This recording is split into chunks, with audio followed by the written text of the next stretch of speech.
반갑습니다. 하나님께서 주신 말씀 에스더 8장 1절에서 8절입니다. 구약 에스더서 8장 1절에서 8절까지의 말씀, 저와 여러분이 한 절씩 교독하도록 하겠습니다. 제가 먼저 보겠습니다. 그날 아하수에로 왕이 유다인의 대적 하만의 집을 왕후 에스더에게 주니라. 에스더가 모르드게는 자기에게 어떻게 관계됨을 왕께 아뢰었으므로 모르드게가 왕 앞에 나오니 왕이 하만에게서 거둔 반지를 빼어 모르드게에게 준지라. 에스더가 모르드게에게 하만의 집을 관리하게 하니라. 에스더가 다시 왕 앞에서 말씀하며 왕의 발 아래에 엎드려 아각 사람 하만이 유다인을 해하려 한 악한 꾀를 제거하기를 울며 구하니 왕이 에스더를 향하여 금규를 내미는지라. 에스더가 일어나 왕 앞에 서서 이르되 왕이 만일 즐거워하시며 내가 왕의 목전에 은혜를 입었고 또 왕이 이 일을 좋게 여기시며 나를 좋게 보실진대 조서를 내리사 아각 사람 함무다다의 아들 하만이 왕의 각 지방에 있는 유다인을 진멸하려고 꾀하고 쓴 조서를 철회하소서. 내가 어찌 내 민족이 화당함을 참아 보며 내 친척의 멸망함을 참아 보리까 하니 아하수에로 왕이 왕후 에스더와 유다인 모르드게에게 이르되 하만이 유다인을 살해하려 함으로 나무에 매달렸고 내가 그 집을 에스더에게 주었으니 너희는 왕의 명의로 유다인에게 조서를 뜻대로 쓰고 왕의 반지로 인을 칠지어다. 왕의 이름을 쓰고 왕의 반지로 인친 조서는 누구든지 철회할 수 없음이니라 하니라. 아멘.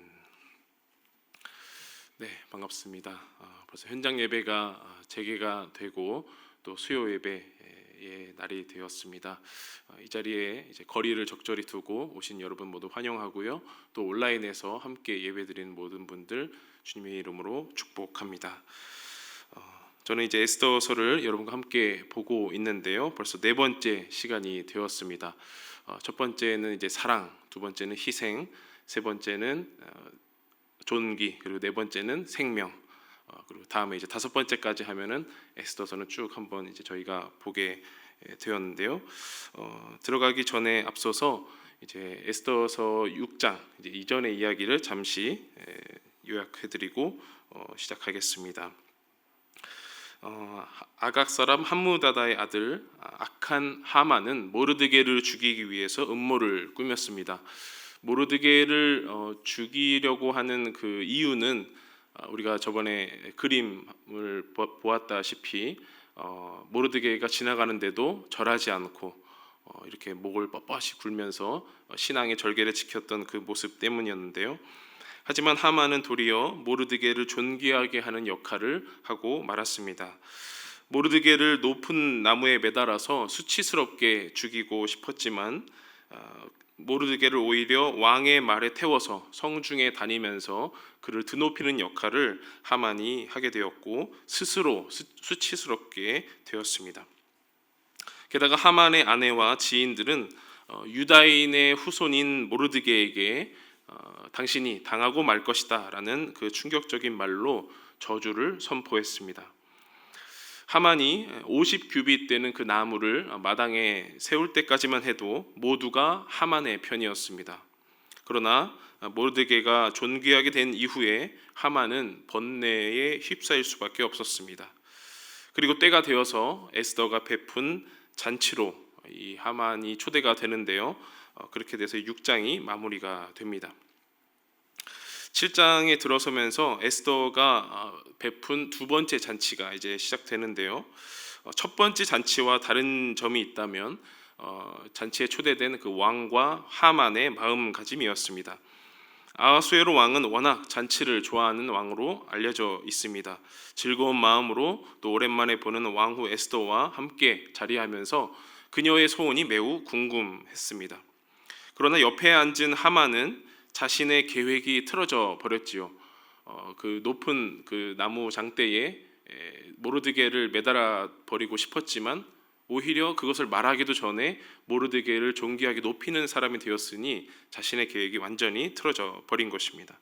그래서 아직 번뇌에 휩싸여 있을 때에 잔치에 앉게 된 것이죠. 이 에스더의 두 번째 잔치에서 왕은 술을 마시면서 다시 한번 에스더에게 너의 소원이 무엇이냐라고 다시 한번 물어봅니다.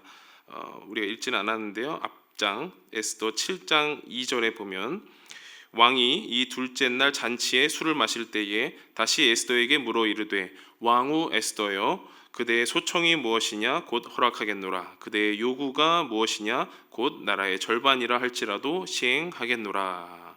라고 이제 에스더에게 매달리는 신세가 되었습니다. 이 질문은 지금이 처음이 아니고 첫 번째 잔치에서도 이렇게 똑같이 이제 물어보았습니다. 하지만 이제 에스더가 그 즉시로 대답을 하지 않고 두 번째로 여는 그 잔치에 또 오십시오. 그때는 왕의 말씀대로 하겠습니다라고 했던 것이죠. 자, 드디어 이제 에스더가 입을 열어서 자신의 뜻을 말을 했습니다. 이어 나오는 3, 4절인데요. 왕후 에스더가 대답하여 이르되 왕이여 내가 만일 왕의 목전에서 은혜를 입었으며 왕이 좋게 여기시면 내 소청대로 내 생명을 내게 주시고 내 요구대로 내 민족을 내게 주소서. 4절 나와 내 민족이 팔려서 죽임과 도륙함과 진멸함을 당하게 되었나이다. 만일 우리가 노비로 팔렸더라면 내가 잠잠하였으리이다.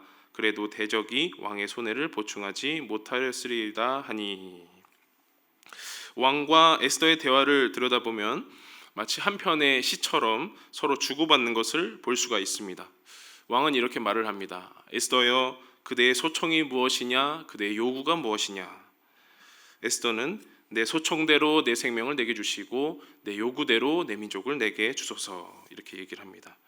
소청과 요구를 묻는 왕의 질문에 에스더는 내 소청과 요구는 내 생명이요 내 민족이다라고 대답을 한 것입니다.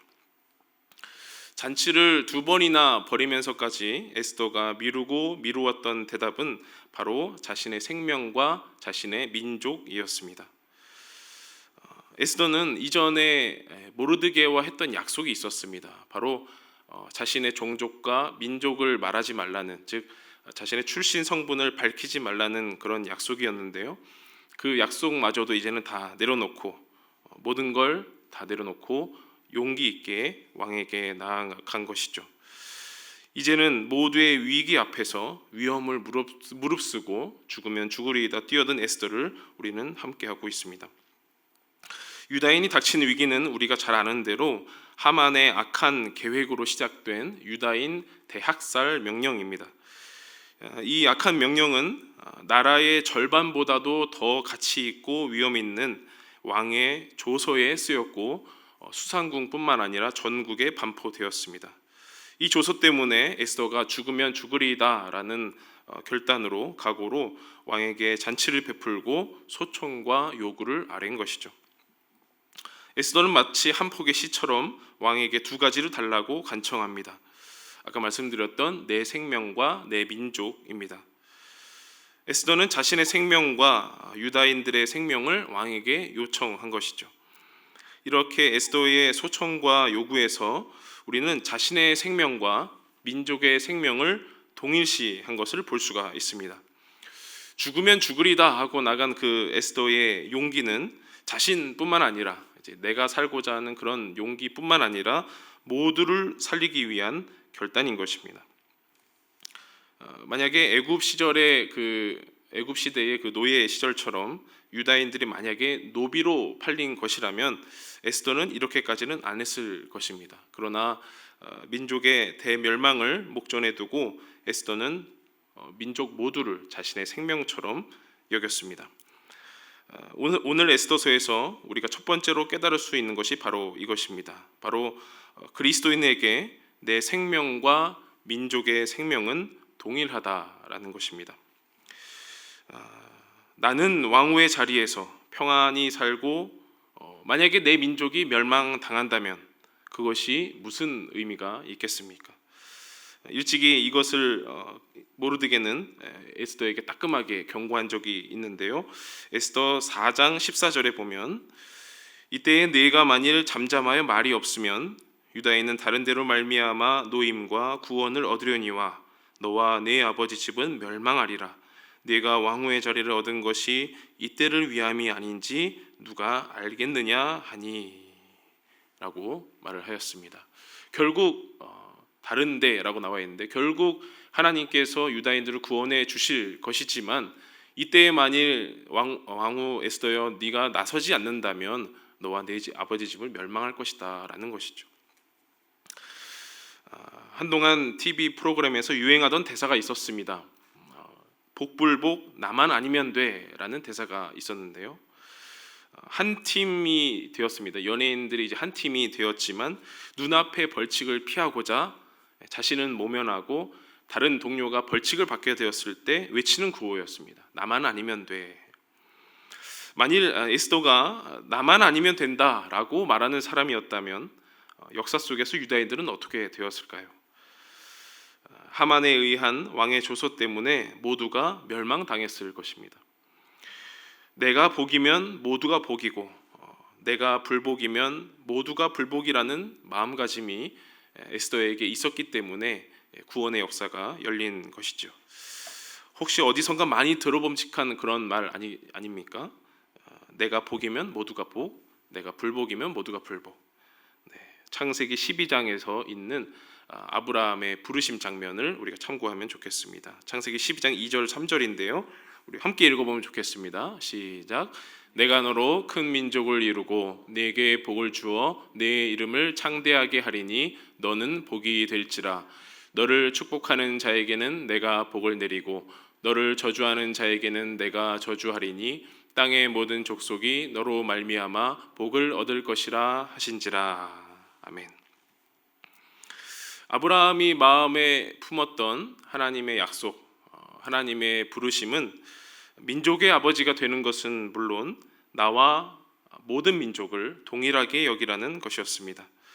즉 아브라함 혼자만 복덩어리가 되지 말고 땅의 모든 족속이 아브라함으로 말미암아 복덩어리가 되는 놀라운 약속을 주신 것이죠. 그러므로 에스더의 생명이 온전하려면 유다인들의 생명도 온전해야 하는 것입니다. 유다인들의 생명이 없는 에스더 혼자만의 생명은 존재하지 않는다는 것이죠. 우리 시대에도 이렇게 민족과 나라와 공동체의 생명을 내 생명처럼 여기고 살아가는 사람들이 있습니다. 이번 코로나19 사태로 인해서 대구 지역에 자원하여 들어간 의료진들의 영상을 잠시 보려고 합니다. 5분 채 안 되는데요. 함께 보시면 좋겠습니다.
강남구가 그 메르스의 완전 폭발적인 진원지였거든요. 전국적인 확산 사태가 얼마나 위중하고 제가 누구보다 더 잘 알기 때문에 제가 앞뒤 가리지 않고 바로 현장으로 내려왔습니다.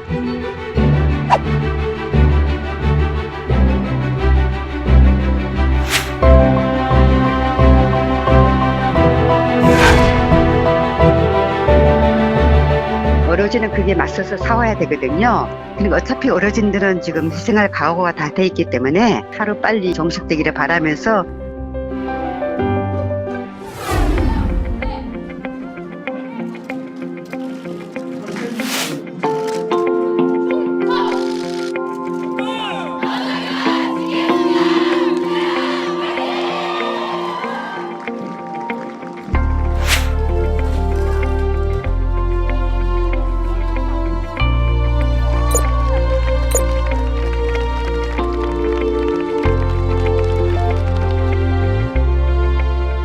대학 중에 1000시간 이상의 임상 실습과 감염병과 관련된 교육을 꾸준히 받아왔습니다.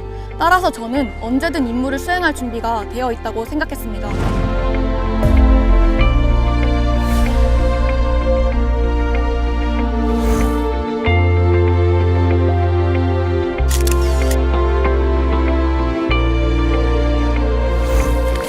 하실 분들 먼저 정하시고 요거 이제 보호복 착용하셔야 돼요.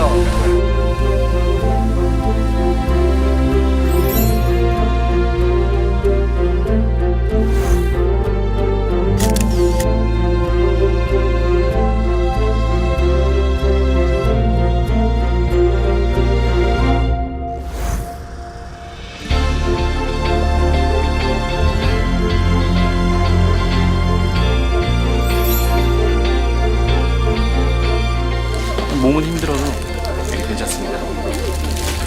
아직까지는 뭐 인력이 좀 많이 부족하다고 느끼고 있어요.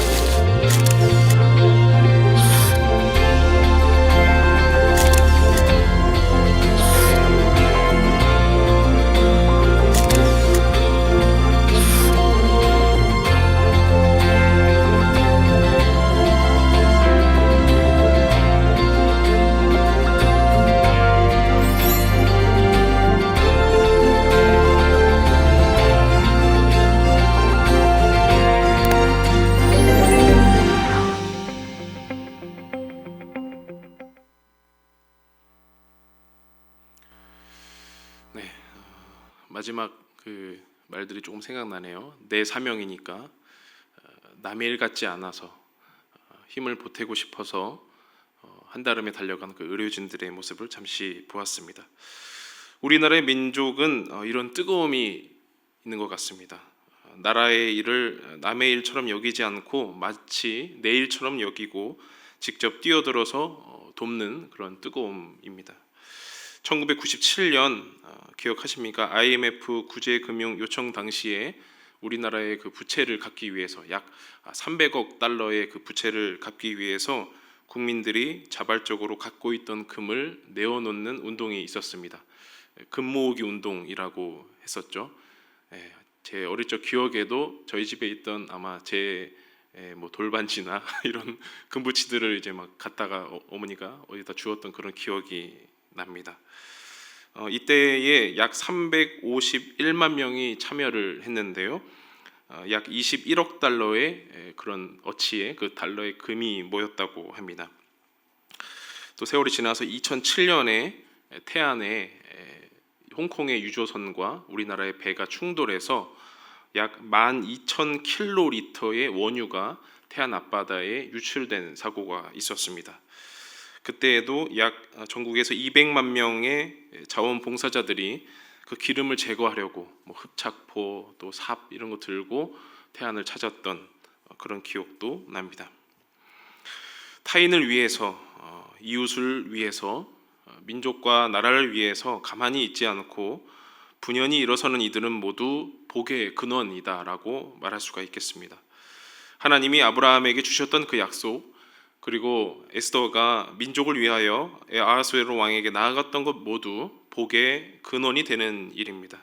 그리고 내 생명과 민족의 생명을 동일시하는 일이라고 할 수 있습니다. 우리 그리스도인들도 내 생명을 민족과 공동체의 생명과 동일시하는 믿음이 있기를 축복합니다. 자, 내 생명과 민족을 달라는 이 에스더의 말을 듣고 아하수에로 왕은 감히 이런 일을 벌인 자가 누구고 그자는 어디 있는지 에스더에게 물었습니다. 그자가 누구고 어디에 있습니까? 하만이지요. 어디에 있나요? 바로 옆에 있습니다. 에스더는 왕과 함께 동석한 하만을 대적이자 원수로 지적했습니다. 왕은 분노하며 자리를 떴고요. 왕에게 어떤 벌을 받을까 이제 하만은 두려워했습니다. 그리고 에스더에게 목숨을 구했습니다. 성경에는 생명을 구했다 이렇게 나오는데요. 하만이 에스더에게 생명을 구한 것, 그리고 에스더가 왕에게 자신의 생명과 민족을 구한 것, 이렇게 대조되는 장면을 우리가 이렇게 볼 수가 있습니다. 결국 왕에게 생명을 구한 에스더는 구원을 받지만 에스더에게 생명을 구한 하만은 죽음을 받는다는 것, 우리는 잘 알 수 있습니다. 모르드게를 달기 위해 마련한 50규빗 나무에 하만은 스스로가 달림으로써 최후를 맞이하게 됩니다. 마음이 교만하고 자신을 자랑하기 좋아하는 하만은 대규모 살인 계획까지 벌였지만 끝내 계획을 이루지 못하고 자기 꾀에 빠져서 자멸하고 말았습니다. 악한 자의 말로가 어떤지 아주 자명하게 보여주는 장면입니다. 하나님은 이스라엘을 위하여 여러 가지 놀라운 방법으로 대적을 물리쳐 주셨습니다. 하나님은 역사 속에 숨어 계신 것 같지만 안 계신 것 같지만 자신의 백성을 위하여 일하시는 열심 있는 분이십니다. 이런 장면으로 이제 에스더 7장이 마무리가 되고요. 8장, 오늘 우리가 읽었던 8장으로 넘어가면 유다인의 대적, 이 하만이 나무에 달린 후에 왕은 그 하만의 집을 에스더에게 주었습니다. 그래서 이제 에스더와 모르드게의 관계가 이제 드러나게 되었고요. 모르드게는 하만에게서 빼앗은 그 왕의 반지를 이제 끼게 되었고, 하만의 집까지 이제 소유로 받아서 관리하게 되었습니다. 유다인에게 두려움을 끼쳤던 악한 하만의 시대가 마무리되고 이제 모르드게의 시대가 다가오는 것을 우리는 느낄 수가 있습니다. 에스더는 여기서 마치지 않고 마지막으로 왕에게 나아가서 소원을 아뢰었습니다. 바로 하만의 계획을 제거해달라는 요청이었습니다. 유다인을 진멸하라는 그 왕의 조서가 아직도 유효하기 때문입니다. 내 소청대로 내 생명을 내게 주시고 내 요구대로 내 민족을 내게 주소서라고 말했던 그 에스더는 한 번 더 왕에게 나아가서 왕이시여 왕의 조서를 다시 내려서 유다인을 진멸하라고 한 그 조서를 철회하소서라고 요청합니다. 그런데 이 왕의 이름으로 쓰고 왕의 반지로 인친 조서는 누구든지 철회할 수가 없습니다. 그래서 다시 새로운 조서를 쓰게 되었습니다. 왕에게 조금의 아쉬움이 듭니다. 왕은 이미 이제 하만으로부터 대학살 계획을 이제 승인하고 또 이제 돈까지 크게 받았는데 이제는 그 동의를 한 그 하만까지 죽여버리고 이제는 오히려 하만의 계획에 반대되는 그런 조서를 쓰게 되니 논리적으로 그렇게 맞아 보이는 왕 같지는 않습니다. 또 모르드게를 보자면 일찍이 이제 영모를 꾀한 그 두 내시의 음모를 말을 해서 또 왕의 목숨을 구하긴 했지만 사실 그 뒤로는 왕에게 어떤 대단한 일을 한 거는 없는데 그렇게 보니까 왕이 딱히 모르드게를 위해서 유다인을 구원한 것 같지는 않아 보입니다. 시종일관 왕은 조서를 계속 이렇게 반포하는 것도 보고 또 이런 걸 보면서 통치하는 그 판단 기준이 명확하지 않아 보입니다. 잔치는 좋아하지만 신하를 보는 안목은 없고 결국 나라가 어떻게 돌아가는지 잘 모르는 관심 없어 보이는 왕으로 비추어집니다. 한마디로 유다인이 구원을 받은 이유는 왕의 통치력 때문은 아니다라는 것이죠. 죽음을 각오하고 민족의 생명을 내 생명처럼 여기고 나아간 그 에스더의 결단, 그리고 보이지 않는 하나님의 역사하심이 유다인을 구원으로 이끌었다라고 봐야 할 것입니다. 이렇게 조서 철회를 에스더는 요구를 했고요. 결국 왕은 새로운 조서를 내리게 했습니다. 그마저도 이제 모르드게와 에스더에게 위임을 했습니다. 그 내용이 8장 11절에 있는데요. 제가 한번 읽겠습니다. 조서에는 왕이 여러 고을에 있는 유다인에게 허락하여 그들이 함께 모여 스스로 생명을 보호하여 각 지방의 백성 중 세력을 가지고 그들을 치려하는 자들과 그들의 처자를 죽이고 도륙하고 진멸하고 그 재산을 탈취하게 하되라고 되어 있습니다. 상황이 완전히 역전된 것입니다. 대학살의 열쇠를 이제는 유다인이 쥐게 되었습니다. 하만이 꾸민 그 계획이 유다인의 손에 들리게 된 것이죠. 만약에 이제 평화를 위해서 일하는 사람이라면 에스더를 읽고 나서는 유다인들을 욕할지도 모르겠습니다. 누가 누구를 죽이고 몇 명이 죽었다라는 그런 정보 확인보다도 그 정보 속에 있는 의미를 파악하는 것이 우리에게 남겨져 있는 과제라고 할 수가 있을 것입니다. 새롭게 내린 왕의 조서는 그 가장 큰 주제로는 아달월 즉 12월 13일에 유다인들이 대적에게 원수를 갚으라라는 것입니다. 죽음의 위기에 처했었던 그 유다인들이 비록 이제 외면적으로는 왕의 조서에 의해서지만 내면적으로는 왕후 에스더의 결단과 하나님의 역사하심으로 말미암아 대적에게 원수를 갚는 것이고요, 생명을 보호받는 것입니다. 새로운 조서가 전달될 그 날은 아직 이르지 않았지만 유다인들은 이 조서가 반포되고 즐거워하고 기뻐하며 잔치를 열었습니다. 그래서 훗날 이 12월 13일 이후 14일과 15일 이 이틀은 이제 불임절이라는 명절이 될 정도로 아주 중요한 날이 되었습니다. 유다인들은 아직 대적을 향한 전쟁을 아직은 치르지 않았습니다. 그러나 새로운 조서가 반포된 후에 승리의 기쁨에 휩싸였습니다. 유다인들을 바라보는 이 페르시아의 백성들은 너나 할 것 없이 유다인 되기를 원하는 상황이 벌어졌습니다. 원래는 그 땅에 살고 있던 사람들이 바라볼 때 멀고 먼 이방 땅에 포로로 끌려온 이들이 원래는 죽을 뻔하다가 살아나서 이제는 자신들을 위협할 그런 존재가 되었다니 그들은 매우 놀라게 된 것이죠. 8장의 맨 마지막 절 17절입니다. 제가 한번 읽겠습니다. 왕이 어명이 이르는 각 지방 각 읍에서 유다인들이 즐기고 기뻐하여 잔치를 베풀고 그날을 명절로 삼으니 본토 백성이 유다인을 두려워하여 유다인 되는 자가 많더라 라고 되어 있습니다.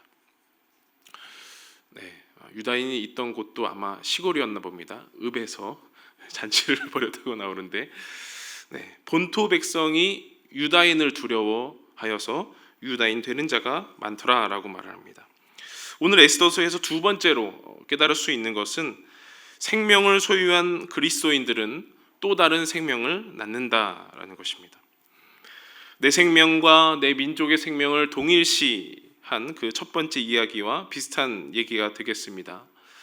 나를 미워하고 두려움에 떨게 한 대적 원수가 이제는 나처럼 되기를 원한다라는 것이죠. 17절을 이제 그리스도인이라는 말을 넣어서 좀 비유하자면 그리스도를 거부하고 그리스도인을 멸시했던 사람들이 이제는 그리스도인들을 두려워하여 그리스도인 되는 자가 많더라 이렇게 또 한번 말할 수가 있겠습니다. 굳이 분류를 해보자면 첫 번째로 말씀드렸던 이제 그리스도인에게 자신의 생명과 민족의 생명은 동일하다 이 명제는 신앙의 영역, 이제 믿음의 영역이라고 볼 수 있겠습니다. 그리고 두 번째로 말씀드린 생명을 소유한 그리스도인들은 또 다른 생명을 낳는다. 이 말은 우리가 흔히 말하는 전도와 이제 선교의 영역이라고 보면 되겠습니다. 에스더서에서 유다인들이 이렇게 늘어난 이유, 부흥한 이유가 무엇일까? 유다인들의 그 부흥의 이유는 처음부터 끝까지 하나님께 있음을 우리는 알 수 있습니다. 에스더서에서 철저히 숨어 계시는 하나님께서 모르드게의 업적에 함께 하시고 에스더의 결단에 함께 하셔서 그 덕분에 유다인들이 생명을 보존받고 오히려 그 본토 백성들이 유다인 되고자 하였다라는 것이죠. 사실 왕궁에 있는 뭐 왕이나 또 에스더, 모르드게, 혹은 또 내시 이런 몇몇 주요한 사람들 외에 대다수의 유다인들이 한 것이 무엇이 있을까요? 처음에 했었던 그 금식, 3일간의 금식 있었습니다. 그 3일간의 금식에 비하면 이 수많은 유다인들이 구원받은 것은 사실 큰 축복이다 이렇게 말할 수가 있겠습니다. 그래서 17절을 조금 들여다보면 이 두 번째 깨달음을 이렇게 정리할 수 있겠습니다. 한번 다 같이 한번 읽어보겠습니다. 시작. 하나님은 자신을 의지하는 백성들을 보시고 생명을 소유하는 백성을 더 많아지게 하셨다. 제가 한 번 더 읽겠습니다. 하나님은 자신을 의지하는 백성들을 보시고 생명을 소유하는 백성을 더 많아지게 하셨다. 결국 모든 것은 하나님의 역사하심에 의한 것입니다. 그럼에도 중요한 것은 실제 역사 현장 속에는 유다인들이 있었고 그들이 갖고 있던 그 역사적인 사명은 매우 크다라는 것이죠. 성문에만 앉아있던 그 모르드게가 푸르고 흰 조복을 입고요, 큰 금관을 쓰고 이제 사람들 앞으로 나왔습니다. 사람들은 매우 기뻐하며 이제 즐거워했습니다. 그런데 이제 성경에는 나오지 않았는데요, 그 8장 15, 16절 그 어간에 성경에 나오지 않지만 환호하는 그 즐거워하는 유다인들 곁에 누가 있었을까요? 페르시아의 본토 백성들이 있었을 거다, 저는 그렇게 생각이 합니다. 근데 그 사람들은 어떻게 생각했을까요? 이 죽을 뻔한 사람들은 어찌하여, 어떻게 하여 이렇게 승리하였는가 이제 궁금할 것입니다. 저는 이 장면에서 감옥에 갇힌 그 사도 바울과 실라가 생각납니다. 사도행전 16장의 장면인데요, 한밤중에 바울과 실라가 기도하고 하나님을 찬송하며 죄수들이 듣더라. 이에 갑자기 큰 지진이 나서 옥토가 움직이고 문이 곧 다 열리며 모든 사람의 매인 것이 다 벗어진지라. 사실 이 바울과 실라가 기도하고 찬송한 것이 지진이 날 정도의 큰 일은 아니다, 저는 이렇게 생각합니다. 유다인들이 금식한 것 너무나 훌륭한 영적인 모습인데 그것이 조소가 철회되고 구원을 받을 정도의 엄청난 일이다, 그렇게까지 동의는 되지 않습니다. 바울과 실라가 기도하고 찬송한 것 너무나 멋진 일이고 너무나 대단한 감동적인 일이지만 그것이 지진을 일으킬 정도의 일이다, 그거는 이제 결과론적으로 봐야 될 것 같아요. 아마 바울과 실라가 지진을 주시옵소서라고 기도는 안 했을 것 같아요. 만약에 기도하고 찬송한 것이 지진이 날 정도였으면 우리 교회 근처에는 아무도 살지를 못하겠죠. 감옥에 갇히고 옆에 죄수들이 들음에도 하나님께 기도하고 찬송했다는 것은 결국 모든 것을 하나님께 맡겼다라는 것이겠습니다. 결코 지진을 위해서 찬송하고 기도한 것은 아니겠지요. 그런 그리스도인들에게 하나님은 지진도 허락하시고 감옥문도 열어주신 것 아니겠습니까? 결국 모든 것은 하나님의 역사이지만 그 역사 현장 중심에는 그리스도인들이 있었다라는 것이죠. 그리고 그 주변에는 아직 그리스도인이 되지 못한 사람들도 있었다라는 것입니다. 교회 안에서는 찬송과 기도가 흘러넘칩니다. 사실 우리 옆에 지금 이제 둘러보면 우리 옆에는 다 그리스도인입니다. 교회 식구들입니다. 그런데 교회를 나섰을 때 우리 옆에는 대부분 비그리스도인인 것입니다. 전부 다 본토 백성이고요, 전부 다 죄수들이고요, 간수들입니다. 언제 새로운 조서가 내릴지, 또 언제 지진이 나서 감옥문이 열릴지 우리는 다 모르지만 한 가지 중요한 것은 언제 어디서라도 우리는 하나님을 의지해야 된다라는 것입니다. 생명을 소유하여서 또 다른 생명을 낳는 그리스도인은 스스로의 힘으로 전도하거나 노력해서 부흥의 열매를 만들어가는 사람은 아닙니다. 오히려 부흥의 씨앗이 될 사람들 사이사이에 살면서 하나님을 의지하는 모습을 보여주다가 그렇게 살아가다가 하나님이 역사하실 때에 그 부흥의 열매를 맛보며 기뻐하며 즐거워하는 사람들인 것입니다. 어느 상황에서나 역사 현장 속에는 내가 있지만 내가 하는 것이 아니라 하나님이 하신다는 그 선교적인 믿음을 가지시면 좋겠습니다. 말씀을 좀 마무리하려 합니다. 우리는 에스더서를 통해서 하나님이 보이지 않는 현실 속에서 하나님의 백성이 살아가는 모습을 바라보게 됩니다. 그래서 그리스도인으로서 내 생명을 귀하게 여기는 만큼 내 민족도 소중히 여기는 사람을 발견하게 됩니다. 또한 하나님의 은혜로 그리스도인이 또 다른 생명을 낳는 신비로운 은혜도 경험했습니다. 예수 그리스도께서도 일평생 모든 생명을 위해 사셨습니다. 그리고 그분을 따르는 우리도 일평생 그리스도의 인생을 살기로 작정한 사람들입니다. 네 번째까지 이렇게 오면서 제목을 이렇게 똑같이 달아드렸는데 그리스도 인생 이렇게 달아드렸습니다. 그리스도의 인생을 우리 한번 반추해 보고자 하는 것이었고요. 또 하나는 그리스도인의 생, 그리스도인의 삶을 돌아보고자 함이었습니다. 예수님께서 사신 것을 돌아다 보며 또 그리스도인들의 인생을 한번 돌아다 보며 우리의 길을 묵묵히 또 걸어갔으면 좋겠습니다. 모든 민족의 구원을 위하여 묵묵히 생명의 길을 선택하시고 걸어가셨던 그리스도 예수님처럼 하나님의 은혜로 또 다른 생명을 낳고 내 생명을 민족의 생명과 동일하게 여기는 그런 믿음을 갖는 저와 여러분이 되기를 간절히 소원합니다.